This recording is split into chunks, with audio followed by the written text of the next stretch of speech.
Pagbasa mula sa aklat ni Ruth. Si Elimelech, ang nasirang asawa ni Noemi, ay may isang kamag-anak na ang pangalay Boaz. Mayaman ito at makapangyarihan. Isang araw, sinabi ni Ruth kay Noemi, "Pupunta po ako sa bukid at mamumulot ng mga uhay na naiiwan ng mga gumagapas. Doon, ako po'y may likuran ng sinumang papayag." Sumagot si Noemi, "Ikaw ang bahala, anak." Kaya't si Ruth ay nagtungo sa bukid at namulot ng mga uhay, kasunod ng mga gumagapas. Ang napuntahan niya ay bukid ni Boaz. Nilapitan ni Boaz si Ruth at kinausap, "Anak, huwag ka nang pupunta sa ibang bukid. Dito ka na lamang mamulot kasama ng aking mga manggagawang babae. Tingnan mo kung saan sila gumagapas at sumunod ka. Sinabi ko na sa mga tauhan ko na huwag kang babawalan."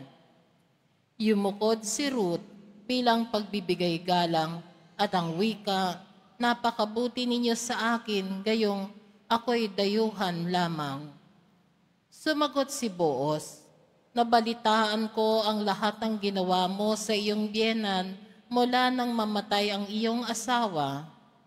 Alam ko ring iniwan mo ang iyong mga magulang at sariling bayan upang makipagmayan sa isang lugar na wala kang kakilala." Napangasawa nga ni Boaz si Ruth at iniwi sa kanyang tahanan. Sa kapanahunan, pinagkalooban sila ng Panginoon ng isang anak na lalaki. Si Noemi ay pinati ng kababaihan, "Purihin ang Panginoon. Binigyan kanya sa araw na ito ng isang apo na kakalinga sa iyo. Maging tanyag nawa sa Israel ang bata. Maghatid nawa siya ng kaaliwan sa puso mo at maging gabay sa iyong katandaan. Ang mapagmahal mong manugang na nagsilang sa bata ay higit kaysa 7 anak na lalaki." Kinuha ni Noemi ang bata, magilaw na kinalong at inalaga ang mabuti. Siya'y tinawag nilang Obed.